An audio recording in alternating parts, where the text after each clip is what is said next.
ఈ ప్రాంతంలో తీవ్ర తపస్సు చేశారని చెప్తారు. ఆయన తపస్సు ఫలంగా శివుడు స్వయంగా ప్రత్యక్షమై ఇక్కడ శివలింగంగా స్వయంభూగా వెలసాడని నమ్మకముంది. ఈ ఆలయంలో ఉన్న శివలింగం స్వయంగా భూమిలో నుంచి ఉద్భవించిందనే విశ్వాసముంది.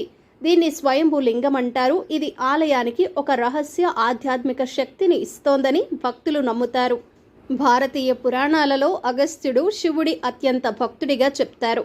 ఇతని పేరుతో ఉన్న ఈ ఆలయం అతని తపస్సు శక్తి వల్ల పవిత్ర తీర్థంగా మారింది. తిరుపతి ప్రాంతంలోని ఇతర ఆలయాలతో పోలిస్తే ఈ ఆలయం చాలా నిశ్శబ్దంగా, శాంతియుతంగా ఉంటుంది. ఆత్మశుద్ధి కోసం వచ్చే భక్తులకు ఇది సరిగ్గా అనుభూతిని కలిగించే స్థలం.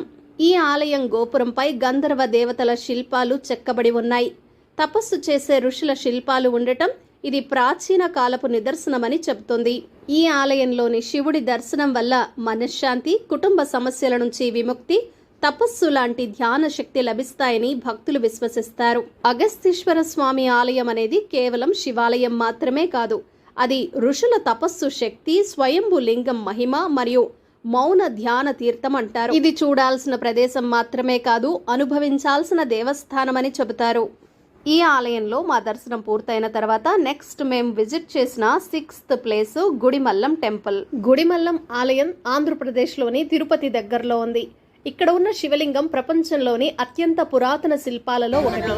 భారతదేశంలోనే తొలి శివాలయమైన గుడిమల్లంలో ఉన్నాము. లోపలికెళ్ళి దర్శనం చేసుకున్నాము. ఈ ఆలయంలో ఉన్న శివలింగం దాదాపు 2000 సంవత్సరాల క్రితం నాటిది. ఇది 1వ శతాబ్దానికి చెందింది.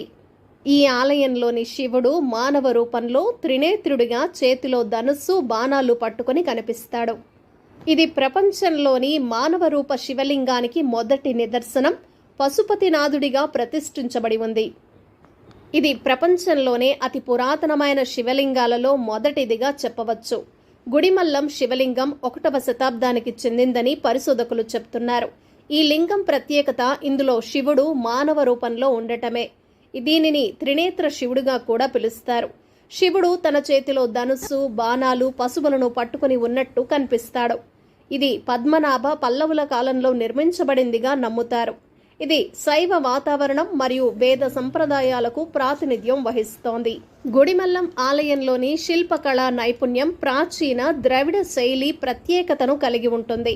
ఈ ఆలయం చాళుక్యులు, పల్లవులు, చోళుల వంటి రాజవంశాల పాలనలో అభివృద్ధి చెందింది. ఇది ఒకే రాతితో తయారు చేసిన శిల్పం. ఈ ఆలయంలో ఉన్న లింగం దాదాపు 7 అడుగుల ఎత్తులో ఉంటుంది. ఇది గర్భగృహంలో పెట్టబడిన ఏకైక ముఖ్య విగ్రహం. దీనిని త్రినేత్ర శివ